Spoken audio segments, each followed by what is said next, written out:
میری زندگی میں ایک ایسا وقت آیا، بلکہ میں اس وقت کو کبھی اپنی زندگی میں بھول نہیں سکتا، کہ جب رمضان کی آمد تھی اور میں نے نماز تراویح کو پڑھانا تھا، اور میں نے رمضان سے کچھ ٹائم پہلے قرآن کی ریویژن کر رہا تھا، اور میں نے اپنے استاد سے کہا کہ استاد جی، میں چاہتا ہوں کہ نماز تراویح کے بعد میں ترجمے کے ساتھ قرآن کو پڑھوں۔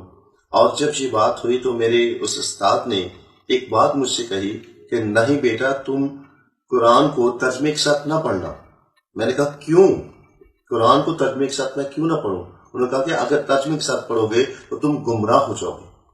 اور جب یہ بات میں نے دیکھی تو میرے عجیب سا ایک کوشچن آیا میرے مائنڈ میں، فوراً بخاری شریف کی ایک حدیث آئی، تفقہوا فی الدین، دین میں سمجھ بوجھ حاصل کرو۔ اور میں نے اپنے استاد سے کہا کہ استاد جی، آپ کو پتا ہے کہ آپ کیا کہہ رہے ہیں؟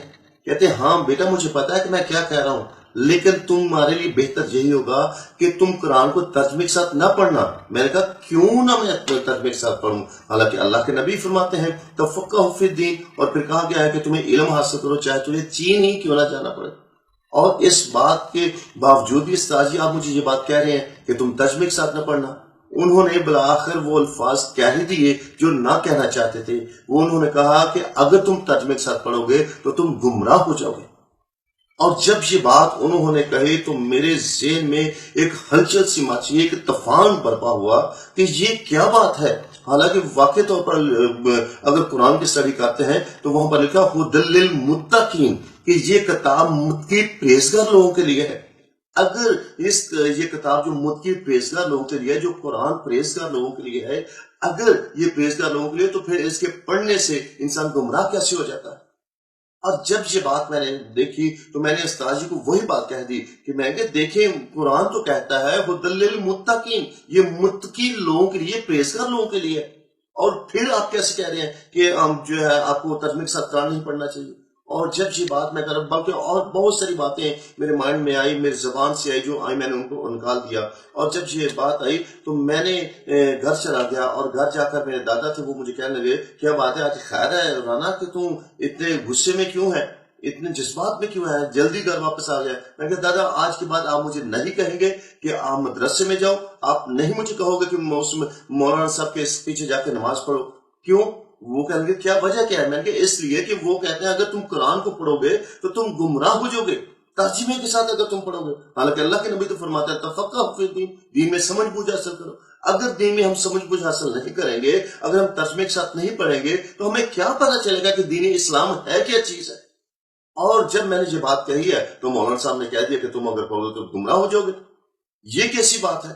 حالانکہ یہی کتاب کہا جاتا ہے کہ یہ تو متقی پرہیزگار اور نصیحت لوگوں کے لیے نصیحت ہمیش ہے، تو پھر یہ کیسی بات ہو گئی؟ جب یہ بات ہوئی تو میرے دادا نے مجھ سے کہا کہ بیٹا تم پریشان نہ ہو، میں تمہارے لیے ارینج کروں گا۔ وہ تھوڑے سے ہنسے بھی، وہ کہنے لگے کہ یہ مولانا جو ہے نا، یہ شاید تمہارے کویشچن کا آنسر نہ دے سکیں۔ میں نے کہا کیوں؟ اگر یہ میرے کویشچنوں کا آنسر نہیں دے سکتے ہیں تو پھر یہ ہم بیٹھے کیوں ہیں؟ اس لیے کہ ان کا حق بنتا ہے کہ یہ ہمیں بتائیں، دین کی بابت بتائیں۔ اور اللہ کے نبی فرماتے ہیں علم حاصل کرو، خواہ تمہیں چین جانا پڑے۔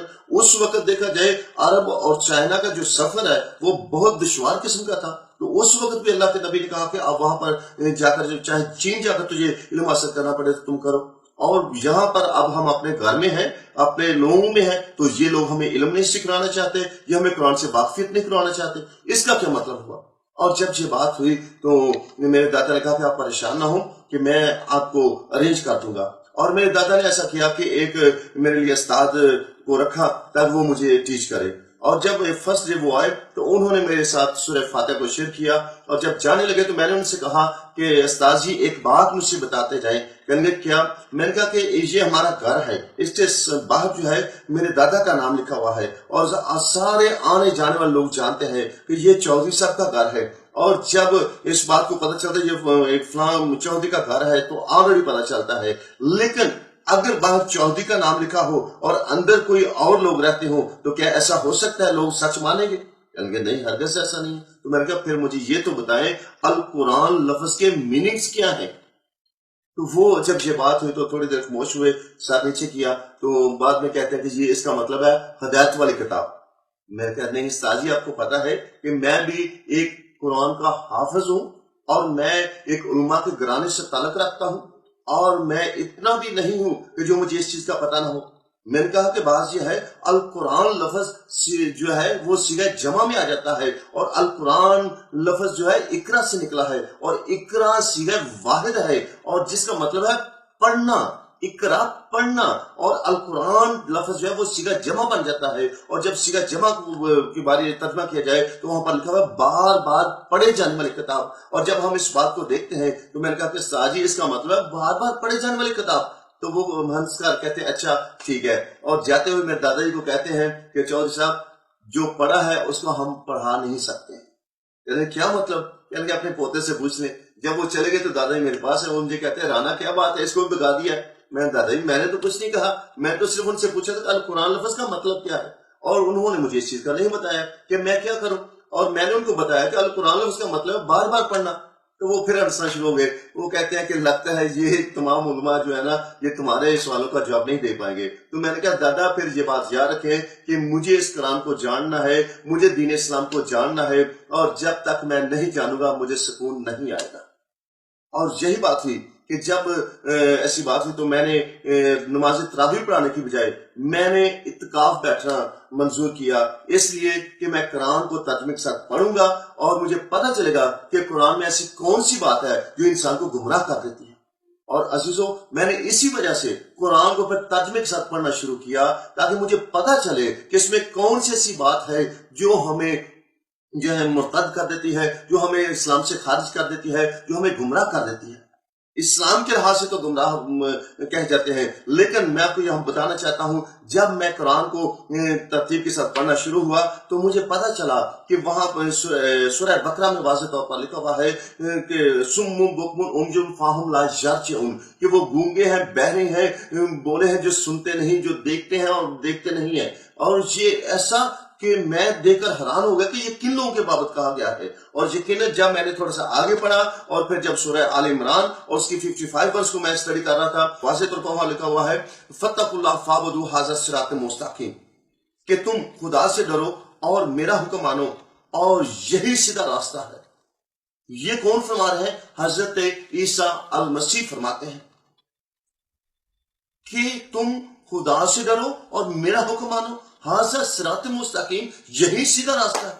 جب میں نے اس بات کو پڑھا تو میں پریشان ہو گیا کہ یہ کون سی ایسی بات ہے، اللہ مجھے تو سمجھ نہیں آ رہی ہے۔ ہمیں تو آج تک یہی بتایا گیا ہے کہ اللہ اور اللہ کے رسول کا سیدھا راستہ ہے، لیکن قرآن بتا رہا ہے کہ جو سیدھا راستہ ہے وہ صرف اور صرف سیدنا یسوع مسیح کا ہے۔ اور یہی بات ہوئی کہ جب میں نے تھوڑا سا آگے پڑھا تو اس 55 ورس میں لکھا ہوا ہے نتبعوک فوق الذین کفروا الی یوم القیامہ، ایسا مسیح تیرے ماننے والوں کو غلبہ عطا کروں گا کافروں پر تا قیامت۔ اور جب میں نے اس ورس کو پڑھا تو میری زندگی، یقین جانا عزیزو، میری زندگی میں ایک ہلچل سی مچ گئی، میری زندگی میں ایک بنچال آ گیا، ایک طوفان برپا ہوا کہ ہائے اے حافظ، اے ندیم، تیری زندگی کہاں گزری ہے؟ قرآن تو کہتا ہے کہ جو یسوع مسیح کو نہیں مانتا، جو عیسیٰ مسیح کو نہیں مانتا وہ کافر ہے۔